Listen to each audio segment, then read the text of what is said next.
ఎద్దేడ్చిన వ్యవసాయం రైతేడ్చిన రాజ్యం బాగుపడదు అని అంటుంటారు. సరే, ఎద్దేడ్చుడు ముచ్చటాటు పెడితే రైతులు మాత్రం విత్తనాల కోసం ఏడ్చినంత పని అవుతుంది. దినం పొద్దున లేచి పోతుర్రు, పొద్దుకే దాకా లైన్లో నిలబడుతుర్రు. ఆయన ఒక్క ప్యాకెట్ కూడా దొరుకుతలేదు. విత్తనాల కోసం చాలా దిక్కుల పెద్ద పంచాదే నడుస్తుంది. అగ చూడుర్రి, ఆదిలాబాద్ దిక్కు ఎంత పెద్ద లడాయి అవుతుందో.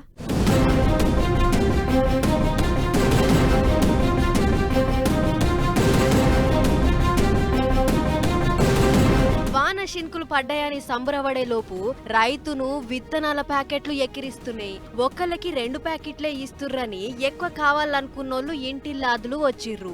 ఆయన దొరుకుతాయన్న గ్యారంటీ లేదు. దొరికినోళ్ళు సంబరంగా ప్యాకెట్లు చూపిస్తుర్రు. దొరకనోళ్ళు సంచి దొరికేదాకా కదిలేదే లేదన్నట్లు అట్లనే నిలబడుతుర్రు. ఇక ఇట్లయితే కాదని కిసాన్ చౌక్ కాడ పెద్ద లడాయే మోపు చేసిర్రు.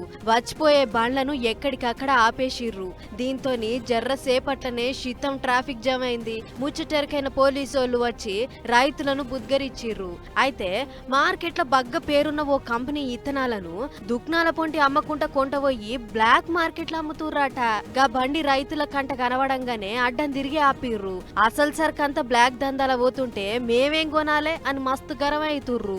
ఇక ఈ ముచ్చట ఇట్లుంటే అటు వ్యవసాయ మంత్రి తుమ్మల సారు ఇదే ముచ్చట మీద మాట్లాడుకొచ్చిండు. పైనుంచి విత్తనాల కొరత ఉన్నప్పటికీ రైతులందరికీ సర్కార్ సరిపోను విత్తనాలు పంపించింది. ప్రతి జిల్లాకు ఇన్ని అన్నట్లు అప్పుడే పంపినాం. కాబట్టి రైతులంతా గుర్తింపున్న దుకాణాలలోనే విత్తనాలు కొనుర్రి. ఇప్పటికే 10 లక్షల ప్యాకెట్లు అందించినాం. కావాలంటే ఇంకా కూడా అందిస్తాం.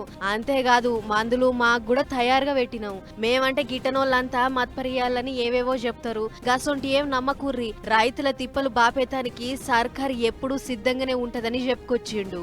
మరి మంత్రి సార్ గిట్లంటుంటే అటు దిక్కు రైతులేమో దుకాణాల పొంటి పడిగాపులు కాస్తుర్రు. చూడాలి మరిగా ఇప్పటికన్నా సరిపోను విత్తనాలు దొరుకుతాయో లేవో అనేటిది.